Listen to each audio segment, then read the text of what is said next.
لعنت کرتے ہیں۔ ہاں، جو توبہ کرتے ہیں اور اپنی حالت درست کر لیتے ہیں اور احکام الہی کو صاف صاف بیان کر دیتے ہیں تو میں ان کے قصور معاف کر دیتا ہوں، اور میں بڑا معاف کرنے والا، بڑا مہربان ہوں۔ جو لوگ کافر ہوئے اور کافر ہی مرے، ایسوں پر اللہ کی اور فرشتوں کی اور انسانوں کی سب کی لعنت، وہ ہمیشہ اسی لعنت میں گرفتار رہیں گے۔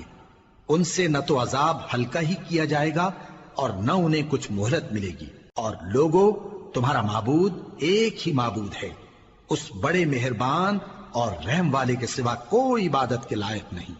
بے شک آسمانوں اور زمین کے پیدا کرنے میں اور رات اور دن کے ایک دوسرے کے پیچھے آنے جانے میں اور کشتیوں اور جہازوں میں جو سمندر میں لوگوں کے فائدے کے لیے رواں ہیں، اور میں جس کو اللہ آسمان سے برساتا اور اس سے زمین کو اس کے مردہ ہو جانے کے بعد زندہ یعنی خشک ہو جانے کے بعد سرسبز کر دیتا ہے، اور زمین پر ہر قسم کے جانور پھیلانے میں اور ہواؤں کے چلانے میں اور بادلوں میں جو آسمان اور زمین کے درمیان گھرے رہتے ہیں، عقل مندوں کے لیے اللہ کی قدرت کی نشانیاں ہیں۔ اور بعض لوگ ایسے ہیں جو غیر اللہ کو اللہ کا شریک بناتے اور ان سے اللہ کی سی محبت کرتے ہیں، لیکن جو ایمان والے ہیں وہ تو اللہ ہی کے سب سے زیادہ دوست دار ہیں۔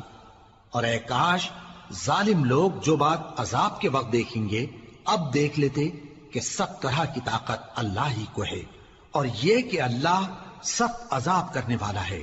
اس دن کفر کے پیشوا اپنے پیروں سے بیزاری ظاہر کریں گے اور دونوں عذاب الہی دیکھ لیں گے اور ان کے آپس کے تعلقات منقطع ہو جائیں گے۔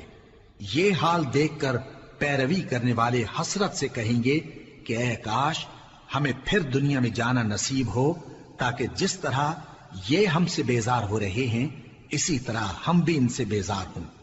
اس طرح اللہ ان کے اعمال حسرت بنا کر دکھائے گا اور وہ دوزخ سے نکل نہیں سکیں گے۔ لوگوں، جو چیزیں زمین میں حلال طیب ہیں وہ کھاؤ، اور شیطان کے قدموں پر نہ چلو، وہ تمہارا کھلا دشمن ہے۔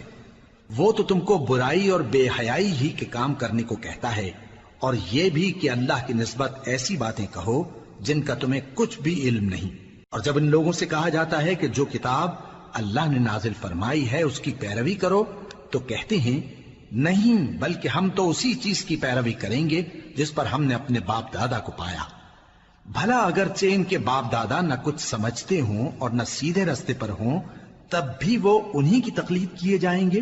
جو لوگ کافر ہیں ان کی مثال اس شخص کی سی ہے جو کسی ایسی چیز کو آواز دے جو پکار اور آواز کے سوا کچھ سن نہ سکے۔ یہ بہرے ہیں، گونگے ہیں، اندھے ہیں کہ کچھ سمجھ ہی نہیں سکتے۔ اے اہل ایمان، جو پاکیزہ چیزیں ہم نے تم کو عطا فرمائی ہیں ان کو کھاؤ، اور اگر اللہ ہی کے بندے ہو تو اس کی نعمتوں کا شکر بھی ادا کرو۔ اس نے تو تم پر بس مرا ہوا جانور اور لہو اور سور کا گوشت اور جس چیز پر اللہ کے سوا کسی اور کا نام پکارا جائے حرام کر دیا ہے۔ ہاں، جو مجبور ہو جائے بشرطے کہ اللہ کی نافرمانی نہ کرے اور حد ضرورت سے باہر نہ نکل جائے، اس پر کچھ گناہ نہیں۔ بے شک اللہ بخشنے والا ہے، رحم کرنے والا ہے۔ جو لوگ اللہ کی کتاب سے ان آیتوں اور ہدایتوں کو جو اس نے نازل فرمائی ہیں چھپاتے اور ان کے بدلے تھوڑی سی قیمت یعنی دنیاوی منفعت حاصل کرتے ہیں، وہ اپنے پیٹوں میں محض آگ بھرتے ہیں۔ ایسے لوگوں سے اللہ قیامت کے دن نہ کلام کرے گا اور نہ ان کو گناہوں سے پاک کرے گا، اور ان کے لیے دکھ دینے والا عذاب ہے۔ یہ وہ لوگ ہیں جنہوں نے ہدایت چھوڑ کر گمراہی اور بخشش چھوڑ کر عذاب خرید لیا۔ یہ آتش جہنم کی کیسی برداشت کرنے والے ہیں۔